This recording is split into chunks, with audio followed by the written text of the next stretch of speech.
Hey, thanks for joining us again. This is the second episode of In the Conservatory. I'm Tags. I'm Terry, how are you? Good, Terry. TJ.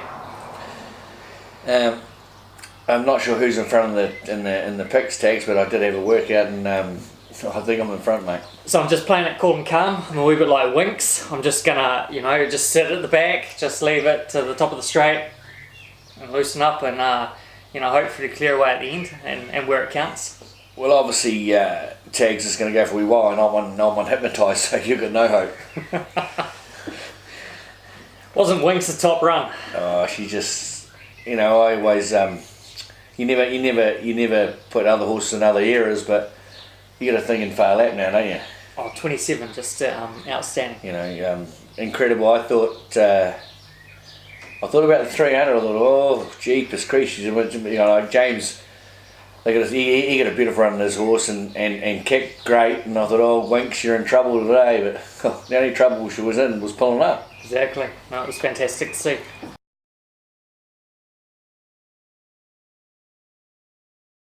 Yeah, Tags, in the weekend I thought was a very good race was the Cambridge Breeders' Stakes. The winner was Melt, and her mother was trained at White Road Lodge at Brian and Shane Annan's.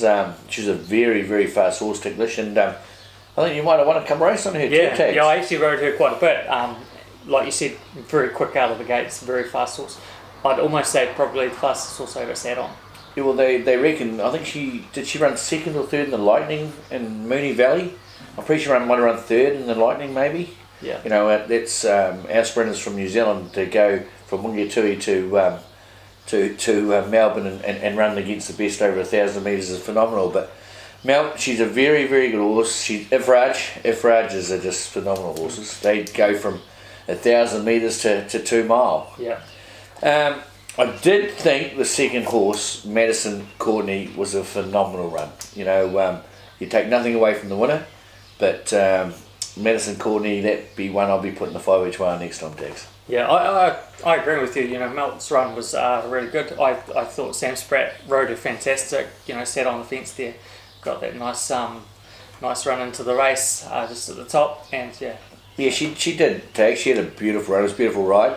Very good trainer today. I think he might have trained 1 or 2 winners today, even Nigel. You can't take anything away from the winner, but I did like the run of the second horse.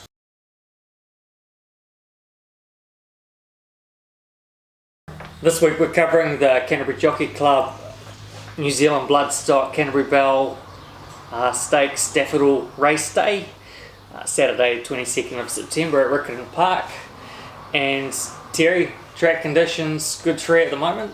Yeah, I see on noms that come out a good 3 Tags, and obviously Chappie and the boys up there put a bit of water on it last night, and I see it's come back a good 3. The forecast is very warm, so I'm picking they'll try and hold it at a good 3. Because if you want to run times, you've got to be on a good 3. That's where horses bounce. They get any track gets any faster than that.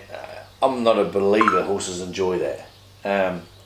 Some horses don't like dead 5s, but everything can bounce off a dead 4 and dead 3 and a good 3. In my opinion, Tags. Yeah. So just for those people who don't know about it, so the track scale, it goes from it's a fast, which is a rock hard track. It's a fast one that it's a road. Yeah. My thinking a fast 2's a road, or a good 2, whatever they call them. A good 3 is it's firm but got a little bit of give in it. Yeah. A dead 4. So when we say dead, we're not talking about horses or jockeys, are we? No, just a little bit more moisture in the ground, Tag. It's probably like you're only talking like 2 or 3 mils, but horses really bounce off. My ideal track, I think, for any horse in the country is between a good 3 and a dead 4. Yeah. Which and I see in Australia they're trying to bring them all out, especially in the summer, at a dead 4 because it can dry off, and that's the thing. Everybody's got to learn, the punters. It may come out here. I know our course manager or curator, whatever they call them now, he's there at 6 o'clock in the morning and does the metrometer reading. You don't race some days until say New Year's Day or Boxing Day. You don't run until 2 o'clock. You get a beautiful morning. You know, it's a waste of time doing the metrometer.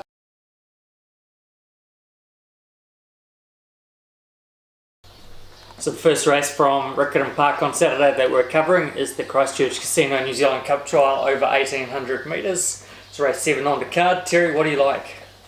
Well, Jags, I think this is probably the Quinella of the day. I'm going the man to win from Who Dares Wins. Unfortunately, he's got to carry the 60 kilos again, but I think he carries it all right.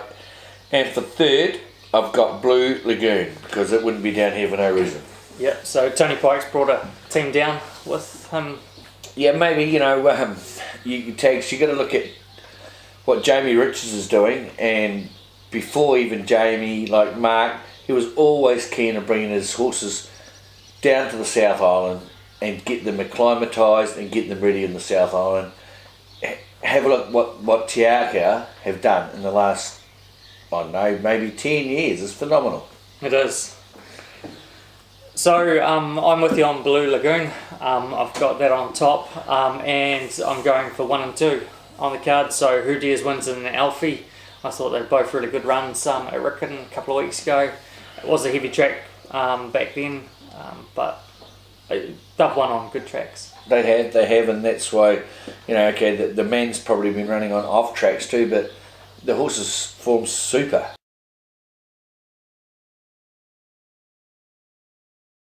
So the second race we're covering, Terry, Strategy Creative Open Handicap 1200 metres is race 8 on the card. TJ, what do you like? Well, Tags, it's a very even lot, I think. I'm going to go with the Signify. He'll race well, fresh. He's got 3 kilos off his back. Brings it back down to 58.5. There's a lot that'll run fresh here. There's a couple I don't know about, but I have gone. I've gone Signify, Boots and all. He's a tough campaigner. He's got the 4 kilos allowance on too, and Lance will have him pretty ready. Not 100% ready, but he'll have him pretty ready. And from then I am going Sensei. This horse is not a bad horse of Michael Pittman's. Everybody thinks he's a bit of a gunner. He may sometimes show that he was a gunner, but I do rate him, and with Tina on him, 2 kilos on back, he will take a lot of beating. No, he is a pretty smart horse. Yeah, I remember watching him win last season, and unfortunately I backed him a few times after that, and I got burnt each time, but yeah, so I'm not going to put Sensei in this time. I'm going with 1 Signify, class horse. Boots and all, racing really well last year. Yeah. I think it was at a cup meeting. It just went. Oh yeah, I think Boots and all may run second in the Coopmans, maybe. Yeah. And my third pick, Sabre. Again, that was a great run a couple of weeks ago at Riccarton. Yeah, I think I lost a couple of points on that, Tags. You did. Yeah.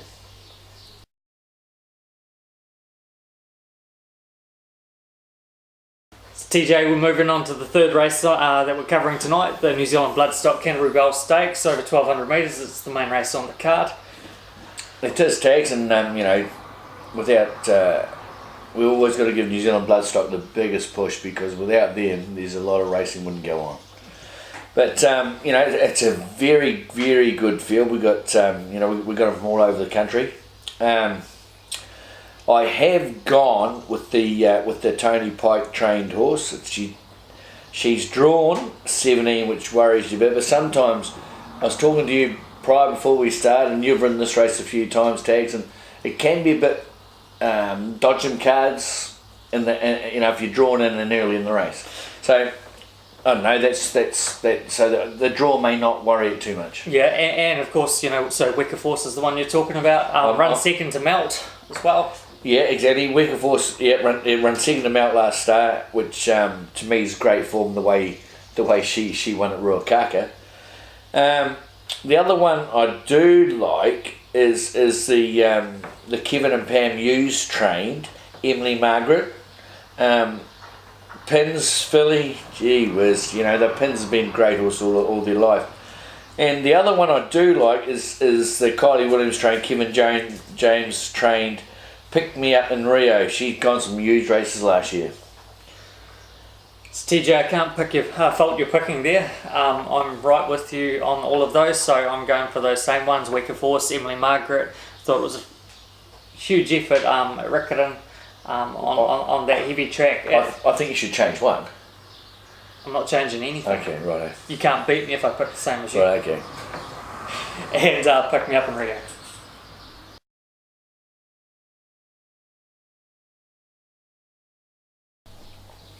And the next race that we're covering, or last race that we're covering today, is the Pride's Easy Feed 1200 metres. Terry, you feed Prides? Actually, tags for the last month and a half, I had been feeding Prides. I find that there's a couple of 6 horses that weren't eating the feed that I'd always fed, which I won't say their name, but I've put them onto their feed and they're licking out, so which is good. Nice. So what do you like in this race, TJ? Oh, tags. I'm going to the bet of the day today. Bet of the day. I think it's a race called Certainty. There's a horse called Beneficial. I watched it last year. It probably should have won a lot of stakes races last year, but didn't have a lot of luck, and it didn't need to get any stronger, didn't need to get any better. So to me it's the bet of the day. So I'm going the 6. I'm going Remington with the 4 kilo allowance. Nick Baker, he's riding in sensational form, and Jamie's team's going great. And for 3rd, I'm going to put in Hot Fuss. For 3rd, but I did look through this race, and Andrew Carson's has got 5 runners, right? And it won't surprise me if 5 of them run the first 8. There you go. They're all got good chances. Yeah. So no, you did right there. I was going through that race, and it's quite an open field, really. So I was going to take Beneficial as well, but I'm never going to be able to swoop on you if I keep picking the same horses to you each time. So I'm going to go for Conclusion. I did. One of my owners owned the horse with Paul and Ray Chalkland. And I actually, to be fair, I hope it wins. But the other day's run was a wee bit weak. No, I think it's going to improve from that. Yeah. So I'm with you on Remington. The 4 kilo claim brings it down to 56 kilos. And my 3rd pick, I've been tossing up about this, but I'm going with Strohan. It's drawn wide. It's got a lot of weight. There's going to be a lot of speed on. But like I said, I'm only going to be able to beat you if I don't pick the same horse as you. Dead right, tags, and you're not as good a picker as I am, so just keep taking them.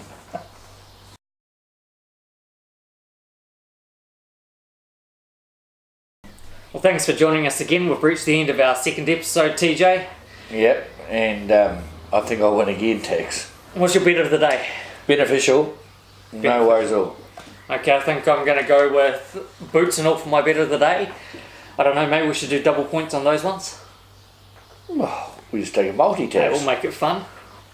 Now we'll go double points then, Tex. Okay, so I'm just going to make a note because otherwise I don't get back on my word, Tex. I'll forget. Yeah, you're a chance forgetting, but I'll remember. Yeah, you could bullshit me too. Remember, you can find us on YouTube and Facebook, and do not forget, share us with your friends to get the message out. We had 250 views in the last episode. We want to make it to 1,000 at some stage. Hopefully not by the time I'm an old man. Yeah, but no, we're Tex. All you do is get a couple of maybe girls helping us out, and that could double it. So what, you think we should be on Tinder instead? No, what's it? No, we might get a special guest that could be a female. We should work on that. How about next week? I'll tell you what, Terry. Find us a special guest for next week who's a female. Oh, there we go, Tex. That's your challenge for the week. No worries, mate. All good. See ya.